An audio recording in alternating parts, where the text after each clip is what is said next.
This is a story of who we were,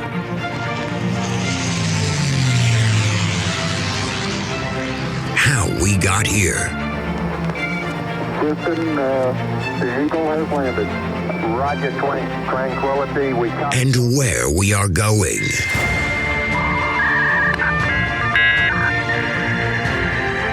You've got mail. So join us as we take history off the page.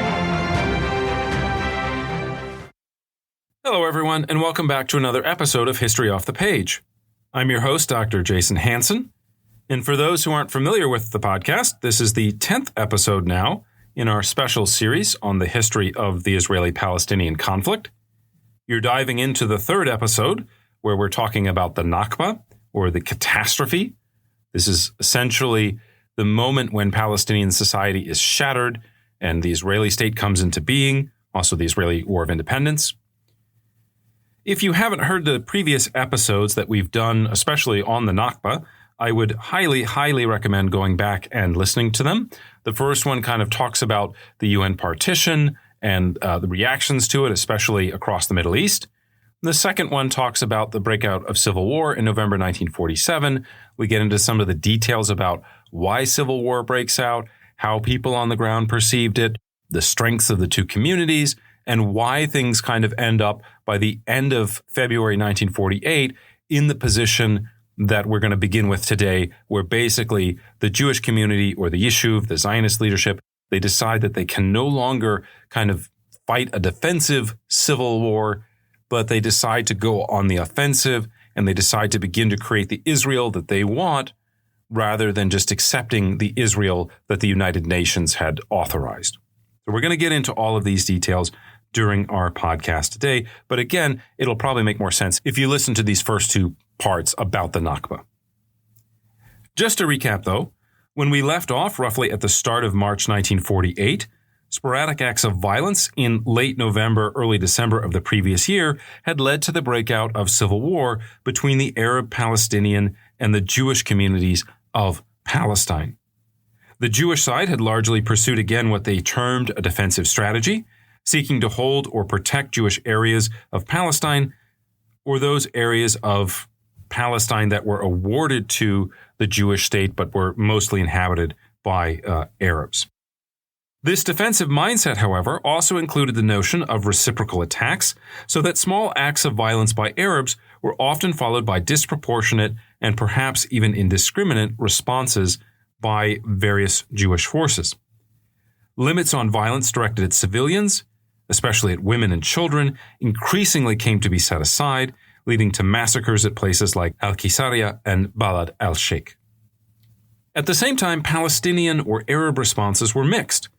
The Arab Liberation Army had entered Palestine in January 1948, and small bands of fighters had effectively cut off certain Jewish settlements, taking control of the area between them. The most important of these areas that was kind of either controlled or that the Jewish forces were prevented from entering or using was the Jerusalem-Tel Aviv highway, where Yishuv forces had suffered enormous and increasing amounts of casualties by March of 1948. In the last week of that month, out of 136 supply trucks sent to the area, just 41 actually reached Jerusalem. This raised anxiety among the leadership of the Jewish community that the city would be cut off and its Jewish inhabitants expelled. Jerusalem would be part of this new Arab state that was supposed to come into being. These conditions led the Yishuv to the fateful decision to enact Plan Dalet on March 10, 1948. Plan Dalet, in short, transformed the civil war into a war of conquest by the nascent Jewish state.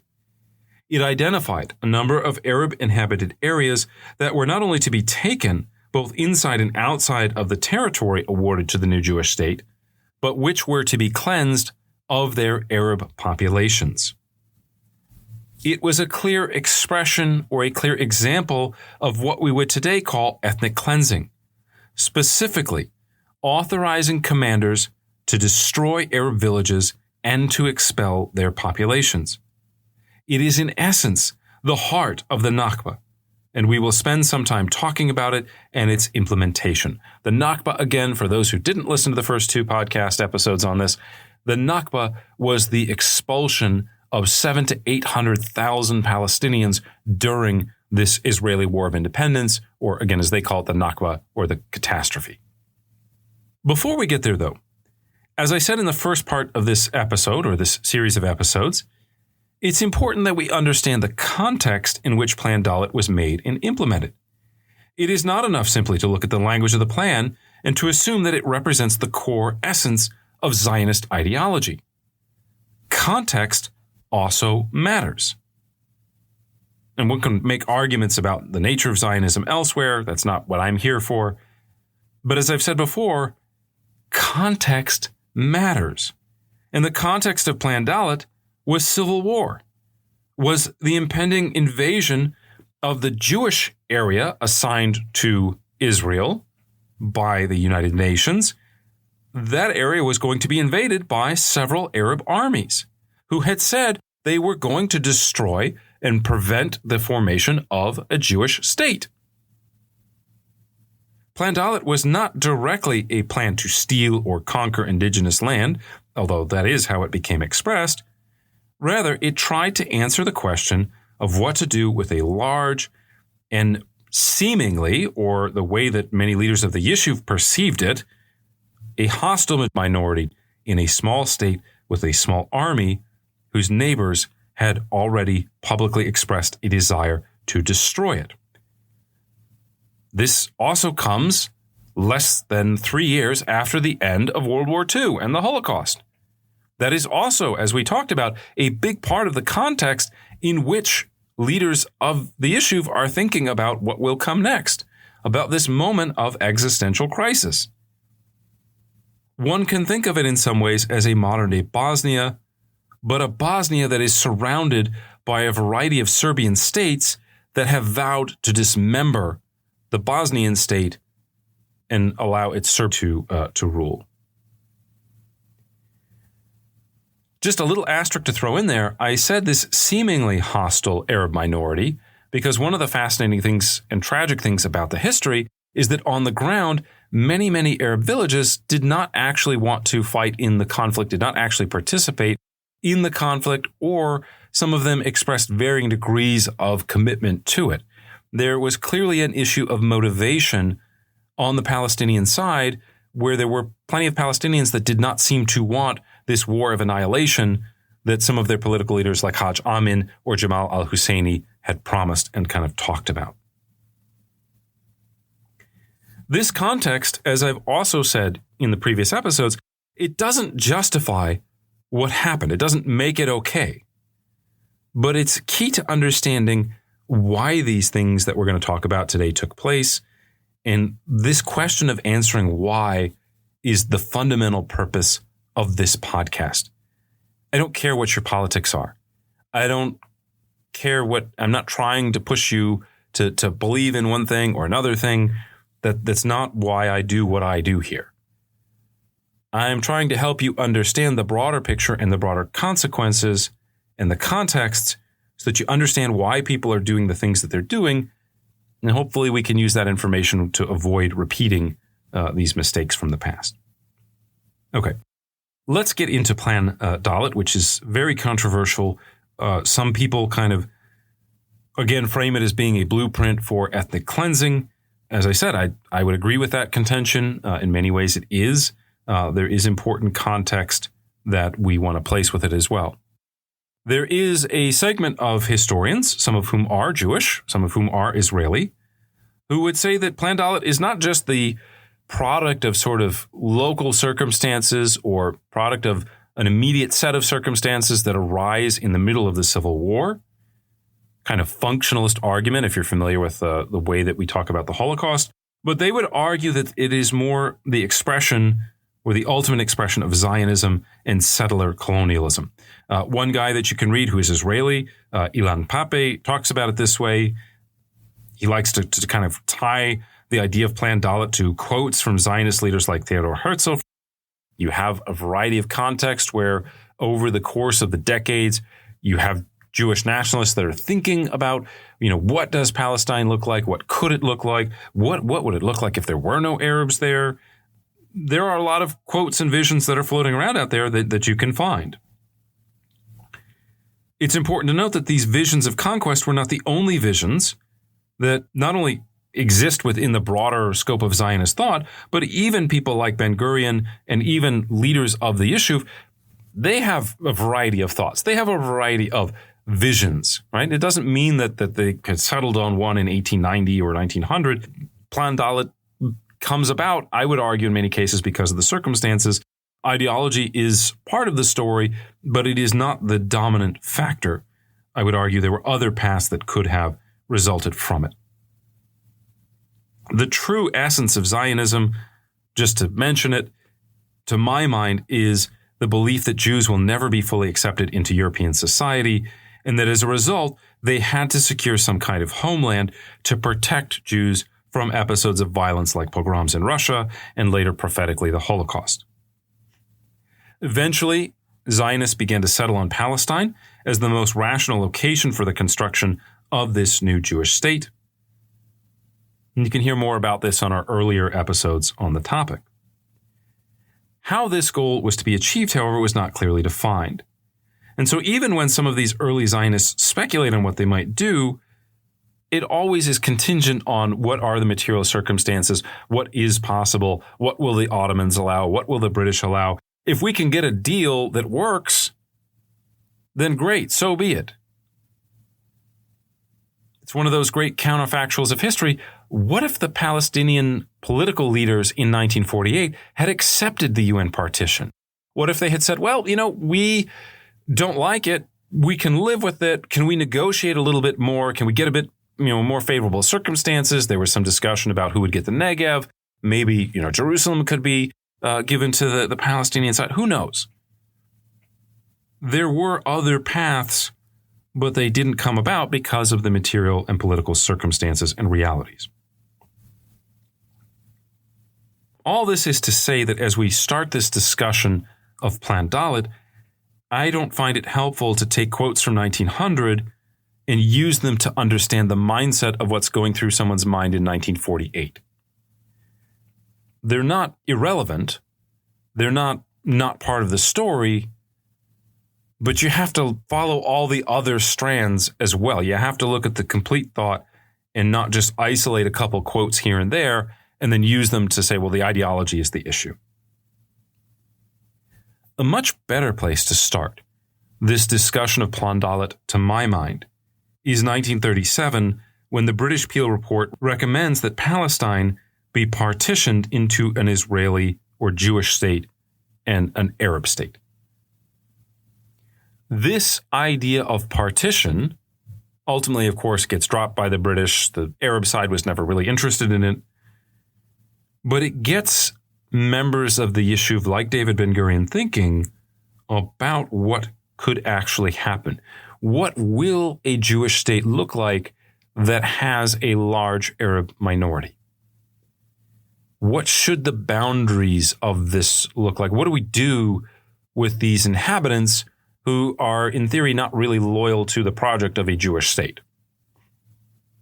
This plan eventually, so in 1937, Ben-Gurion asks the leader of the Haganah, one of its commanders, draw up a plan and talk about how we can secure an Israel. And part of that plan included conquest of territory. Part of it included the idea of transferring populations.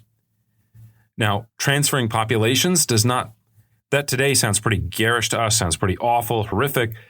In the context of the 1930s and 1940s, there is a lot of population transferring that happens. Some of it is done by Nazi Germany. A lot of it is done by force. Some of it is done after the war by the Soviet Union, a little bit by Greece and Turkey. Right? The idea of transferring populations, it's not unknown in the context of the late 1930s, early 1940s. It's seen as something that is perhaps a legitimate political outcome. At any rate, Ben-Gurion asks this guy to put together a plan. It becomes known as the Avner Plan. And in 1945 and 46, after the war is over, as they're again kind of talking about what's going to happen with the mandate, Ben-Gurion asks for revisions known as plans A, B, and C. Why are they calling this? This is the English translation. Dalet is the Hebrew letter for D. So I guess a full translation would be to call Plan Dalet Plan D. But I'm calling it Plan Dalet because that'll make more sense, and that's how it's often talked about in the literature. These plans, and especially Plan Dalet, included several elements of Israeli strategy that we discussed in the first part of this episode, including the elimination of hostile forces, the disruption of the Palestinian economic capability as part of the idea of winning a civil war, and the basic planning for retaliatory and dissuasive military operations. This is the idea that you want to dissuade Palestinians from joining kind of resistance movements. You want to prevent them from giving material support to the Arab armies that are moving around, especially initially the Palestinian Arab armies, later on the nationalist armies that move around. And so you're going to go into a town and you're going to put up leaflets saying don't do this or there'll be violence. If you get indications that a town has supported or housed or contributed to a force that attacked Jews, you retaliate with overwhelming force and you kind of try to teach the neighboring villages a lesson. Don't support this resistance or else violence will follow you. All three of these issues or measures were meant to undermine, as I said, the Palestinian or Arab fighting capacity in the event of war. Or to put it another way, to me, the origins of the Nakba lie less in Zionist ideology than they do about Zionist anxiety about security, which not coincidentally is the same fundamental factor driving current treatment or mistreatment of Palestinians in the occupied territories by the state of Israel. Why can't Palestinians drive on certain roads? It's not explicit racism like you saw in South Africa. It is an issue related to security, related to the Second Intifada and suicide bombings. So again, Israeli anxieties about security lead to repression, which in some ways lead to more resistance, and you get this kind of vicious cycle. At any rate, by January of 1948, these questions had moved from the realm of theory to reality. The Civil War was well underway, and it was also readily apparent that the Arab states that neighbored Israel, especially Egypt, Jordan, Syria, to some extent, I know that Iraq doesn't border Israel, but they had decided to kind of throw in their lot with the idea of destroying the creation of a Jewish state. It had become apparent that these neighboring Arab states would invade as soon as the British mandate was officially terminated. This threw into sharp question what would happen with the large projected Palestinian minority that was to exist in the new Israeli state. What would happen to the small Jewish communities that were not part of the new Israeli state? As a result, by the start of the new year, 1948, Ben-Gurion and his advisors had begun to look at the question of what the future state of Israel would look like beyond the initial realities of what was proposed by the initial partition. In their vision, the Arab community inside of the new Jewish state had become a potential fifth column. And so in the context of the Civil War, the answer Zionist leadership increasingly gravitated towards was forced expulsion. On the night of March 10, 1948, Ben-Gurion and his advisors approved Plan D, or Plan Dalet, which emphasized the forced expulsion and destruction of Arab-dominated towns in areas of strategic importance, as well as those villages that were seen as, quote, hostile. It authorized local commanders to carry out this cleansing through either, quote, destroying villages by setting fire to them, by blowing them up, and by planting mines in their rubble, and especially those population centers that are difficult to control permanently, or by mounting, combing, and control operations according to the following guidelines: encirclement of villages, conducting a search inside them. In case of resistance, the armed forces must be wiped out and the population expelled outside the borders of the state. End quote. Now, of course, when you're talking about resistance in a military order, what does that mean? Is resistance actively firing back at Haganah forces, or what becomes later the IDF forces, yeah, okay, we can say that's probably resistance. You could understand why they would say, okay, we don't want these people living inside the new state of Israel if you've already taken up arms against it. Setting aside the fact of, well, what happens to their wives and children and things like that, their relatives, what if they just want to be left alone? What if resistance is they just happen to own a rifle for hunting purposes, for self-defense purposes? They didn't actually shoot it at you. What if they didn't tell you where the rifle was because they were worried that just possessing a rifle would get them killed, and then you found the rifle? Is that resistance?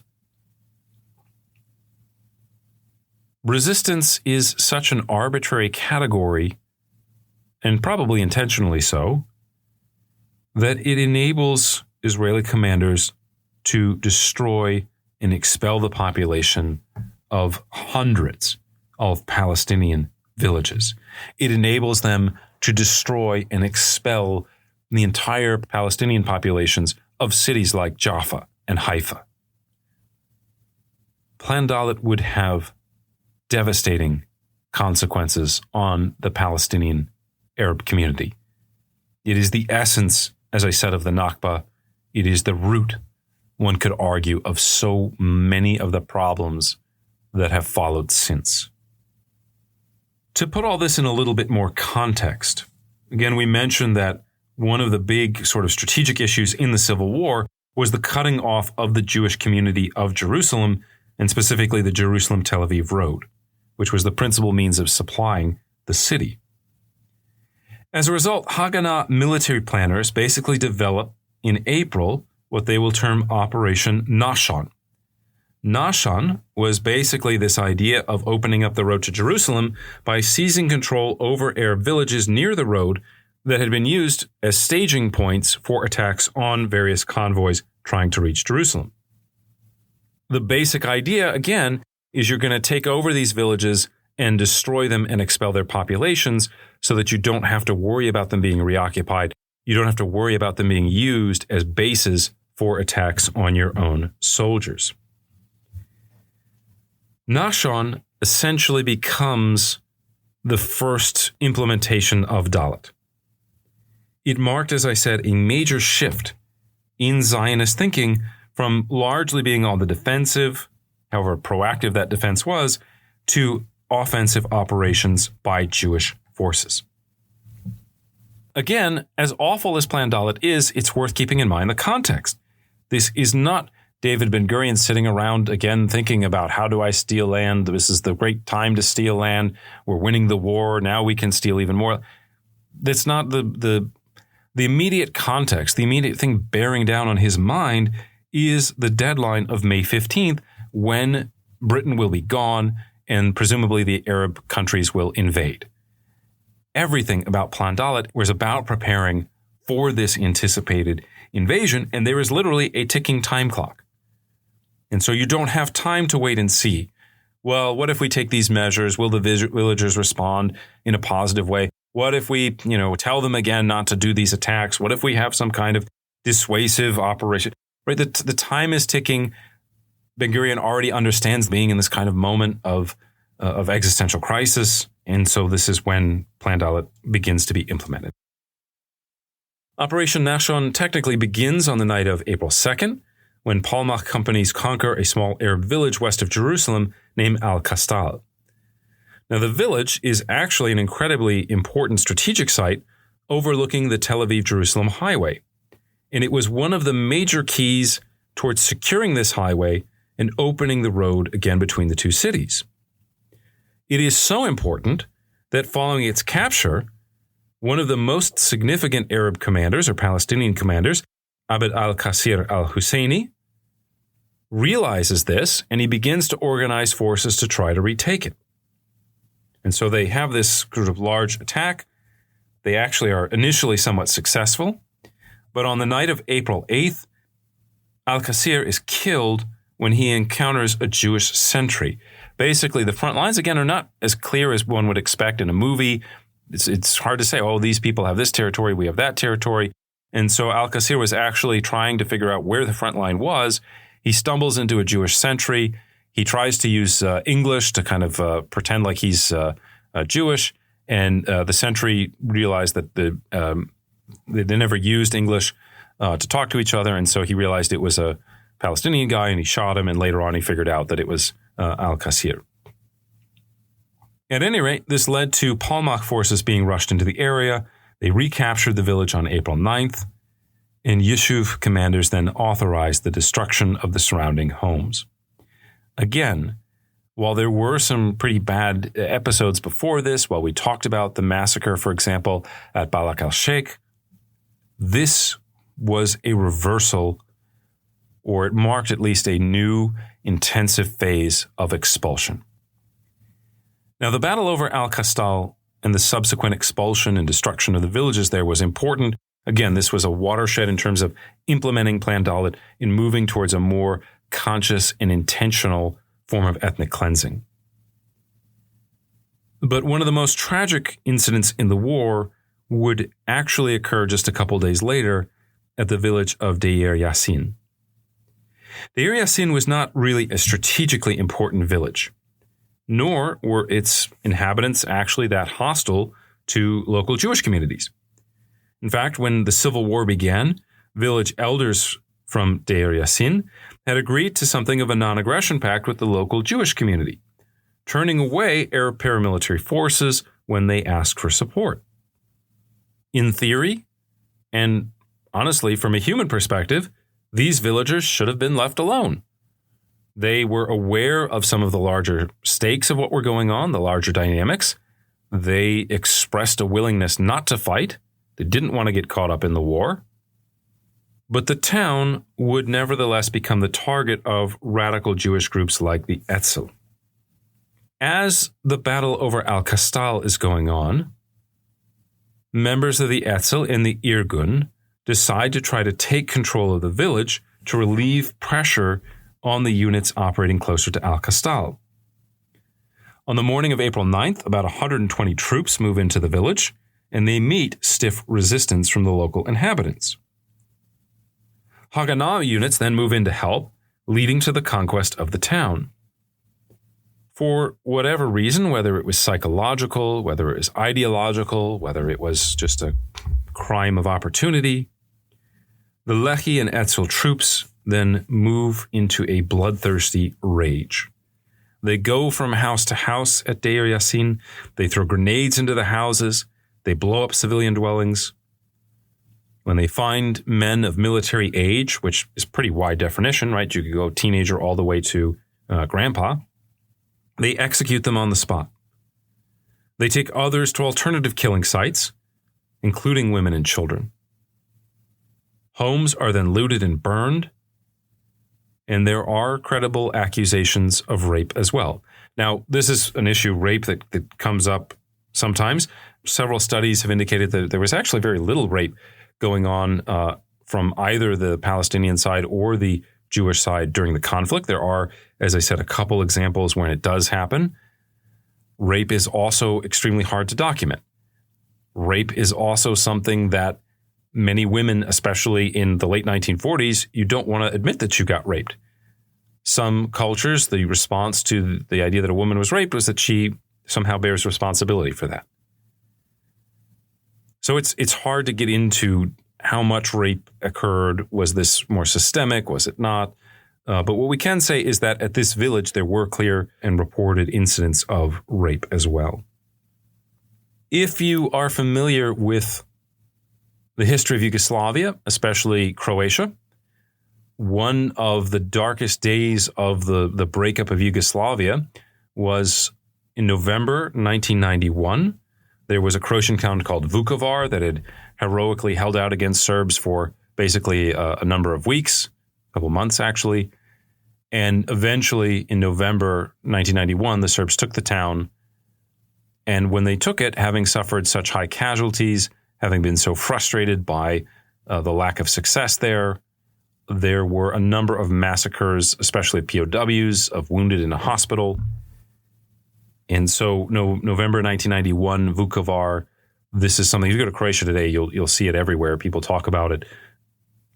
Psychologically, one could argue that Deir Yassin is a smaller scale but still similar in terms of like why it happens and the mentality of the people that perpetrate it.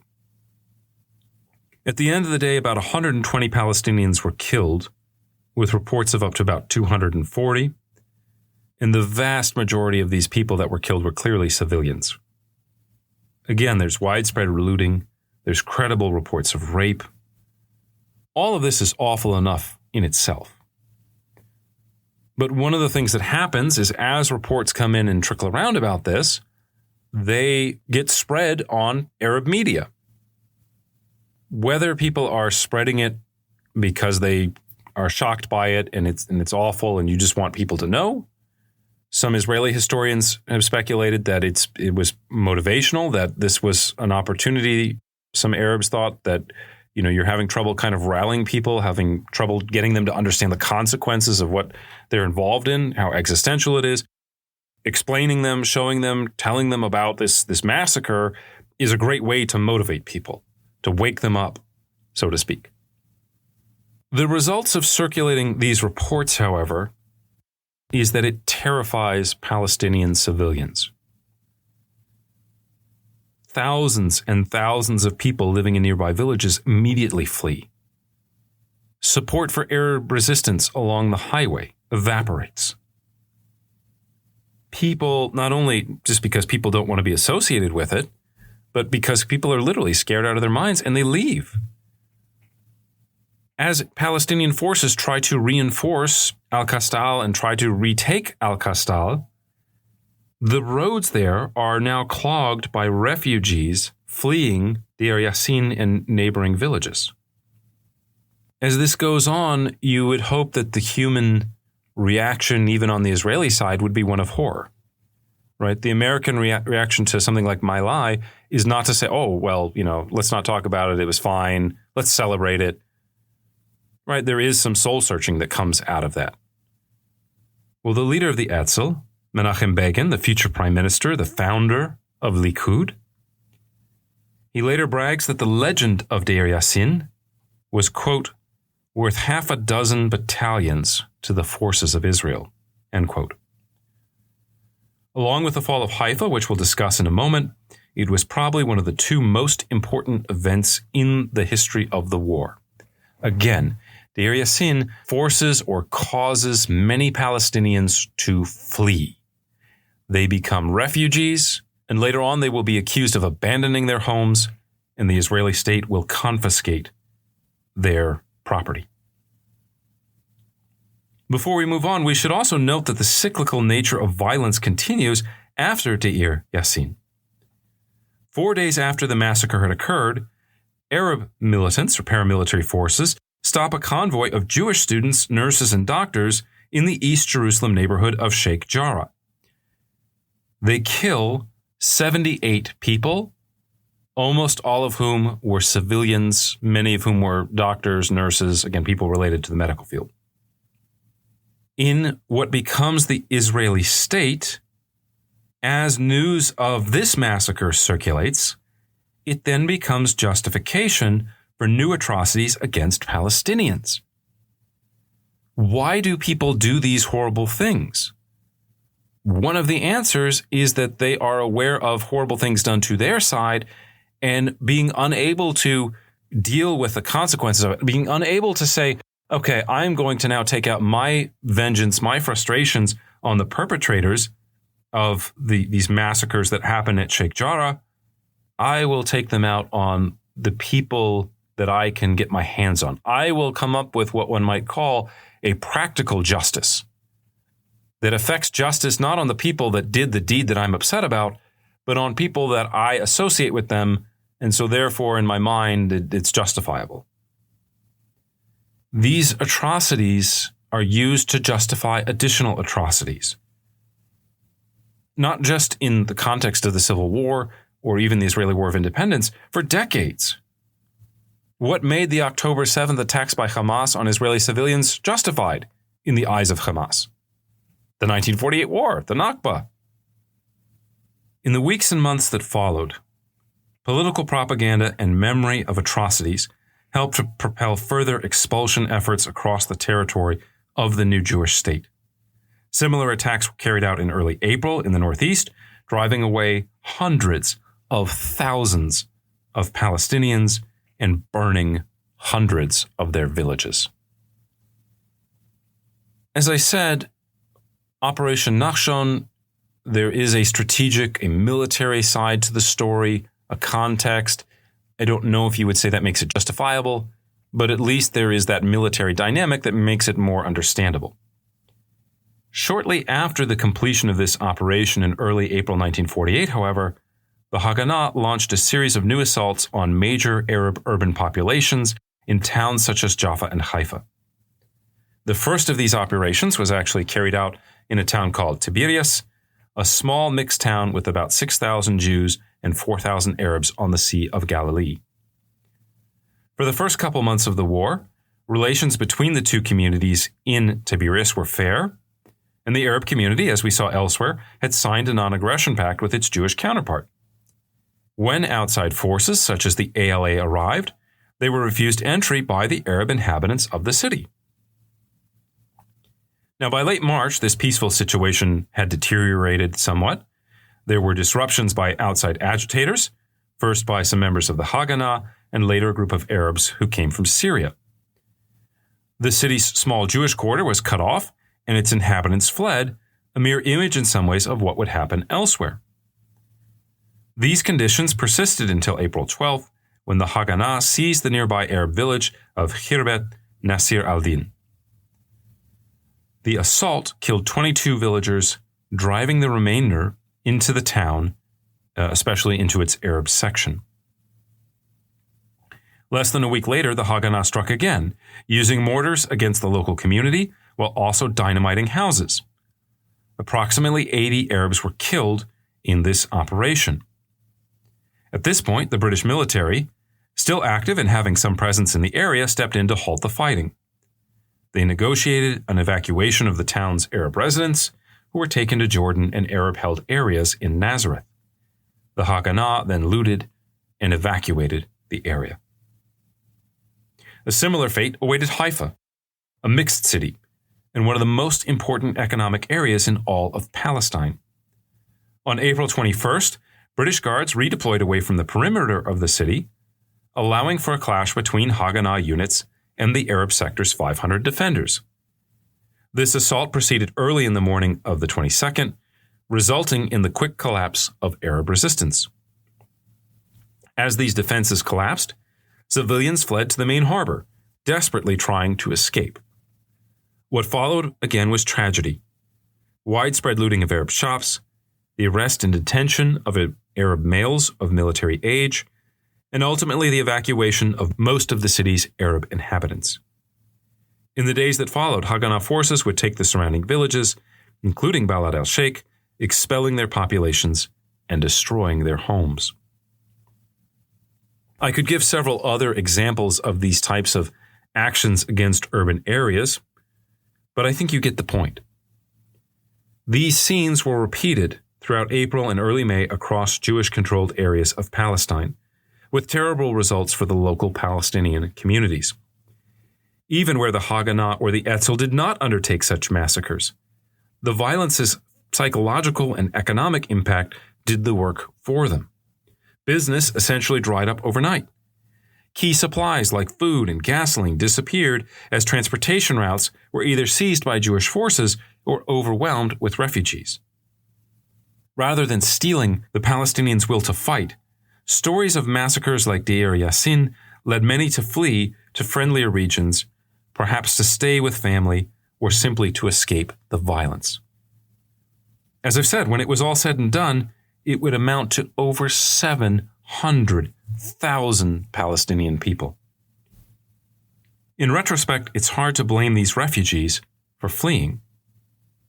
But one of the tragedies of the war was that even after this tragedy was over, they were hit with a second one, denied the ability to return to their homes.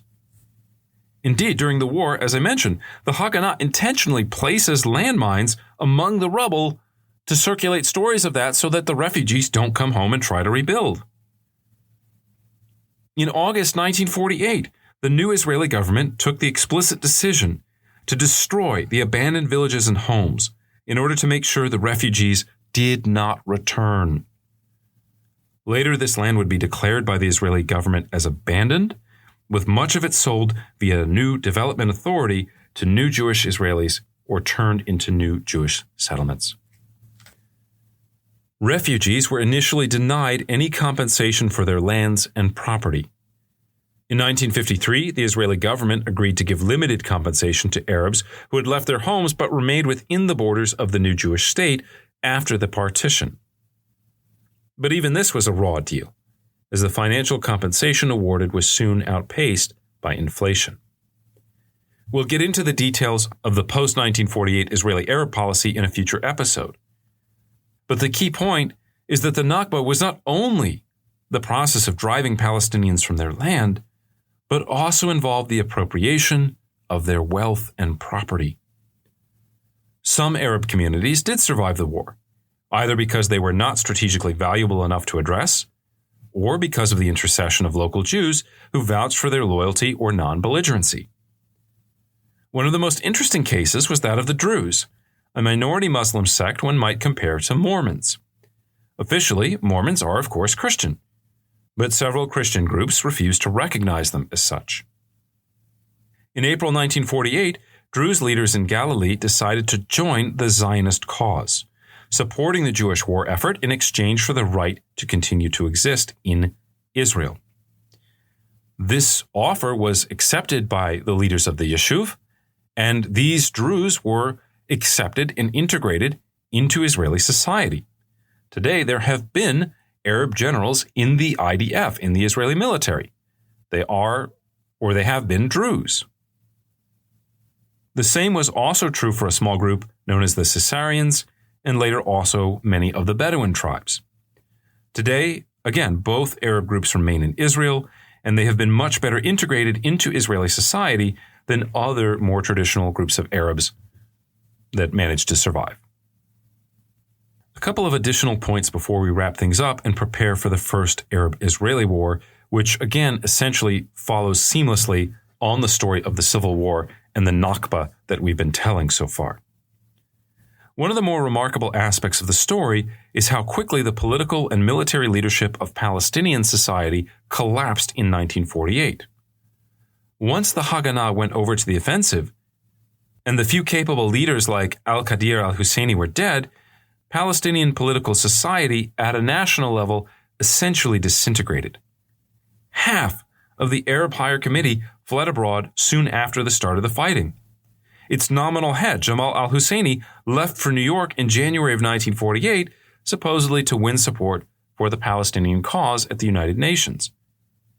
In July 1948, he stopped attending meetings which included representatives of Israel, launching, again, this kind of ineffectual boycott, right? I'm going to take my ball and go home. That strategy only works if everyone else cares about your ball. Otherwise, you're just kind of forfeiting the field. As we've mentioned, members of the middle class and the upper class in cities of Haifa, other Palestinian cities or population concentrations, they left early on in the war, robbing Palestinian urban society of the leadership it needed to respond to the challenges of civil war.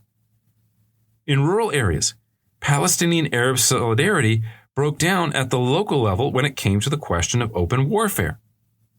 It seems clear in retrospect, whatever local Arabs thought about ideas like Zionism and partition, many were not ready to commit to the all-out war men like the Mufti or Jamal al-Husseini promised was coming.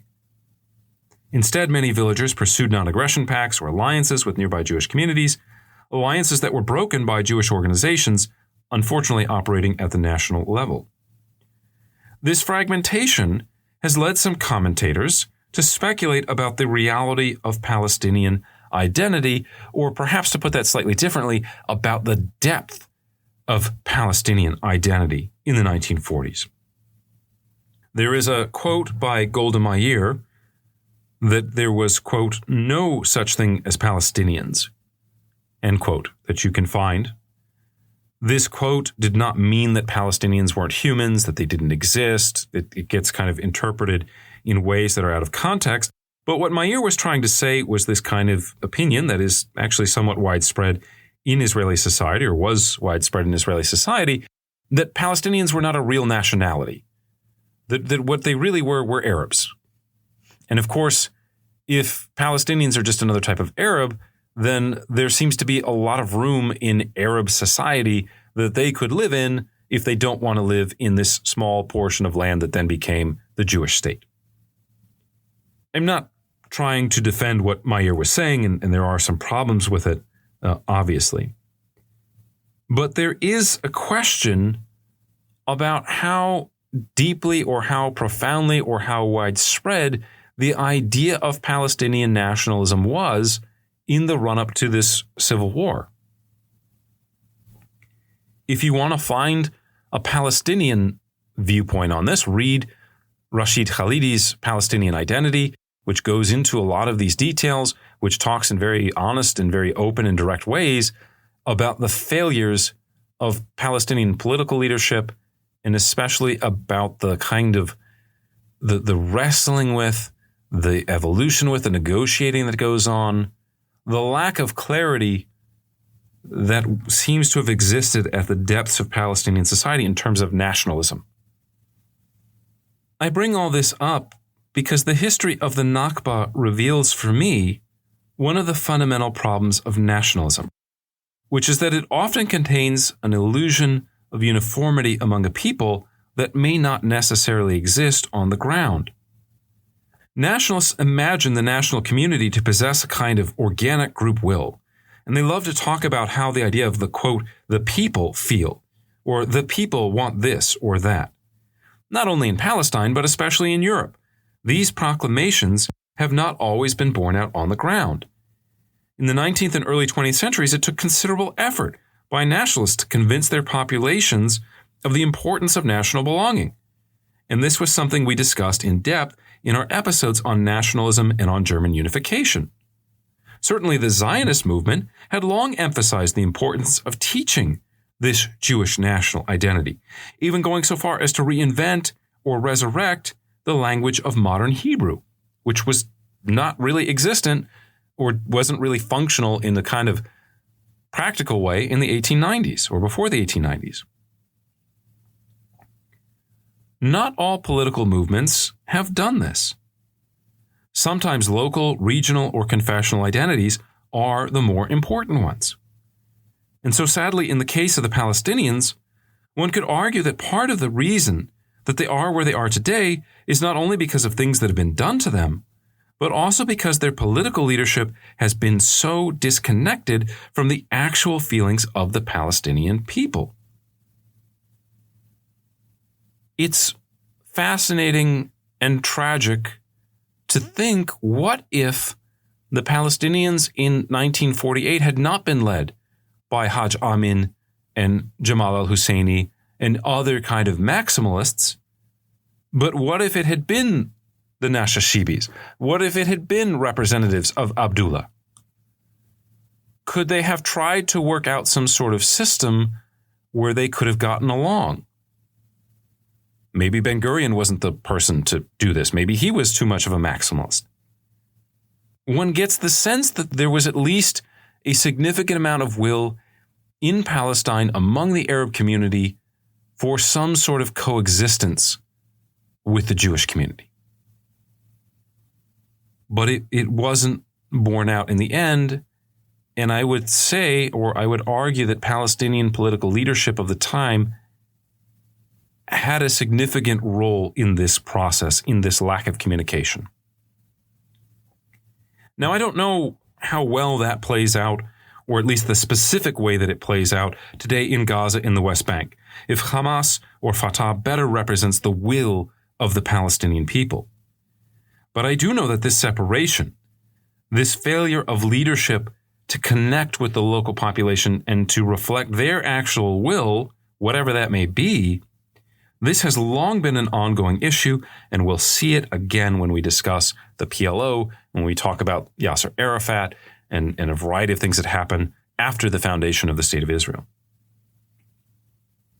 A second comment that I want to make is kind of a teaser for the next episode, and so you'll have to forgive me for promoting the next episode of the podcast. When people talk in a popular sense about the Nakba or the stillbirth of a Palestinian state, much of the blame is usually placed squarely on the Zionists, and this is for obvious reasons, right? Plan Dalet is a plan for ethnic cleansing. It is a plan to drive Palestinians out of not just Jewish-held areas, but some of the areas where there were Jews that were supposed to be living in the Arab state that was going to follow. I haven't encountered as much discussion about the other part of the mandate. It is there. You will find some historians that do discuss it, like Khalidi, for example. But there was still 22% of the mandate that even under Plan Dalet, that the Israeli state did not seize. This is a little over half of the territory that was initially awarded to the Palestinians by the UN. Why didn't this become an independent state? Why on May 15th is there a declaration of Israeli independence and sovereignty and not a parallel one on the Palestinian side? There was a possibility for this. The land was not conquered by the Israelis until 1967. The short answer to this, of course, is that it involves the Jordanians. Led by King Abdullah, they actually negotiated a secret protocol with the nascent Israeli government to partition Palestine, or the Arab section of what was to be Palestine. Going back to early November 1947, they worked out a deal where their intervention in the First Arab-Israeli War would be to occupy and annex the West Bank, to kill the idea of a potential Palestinian state, which most likely would have been led by the Mufti or one of the members of the al-Husseini clan.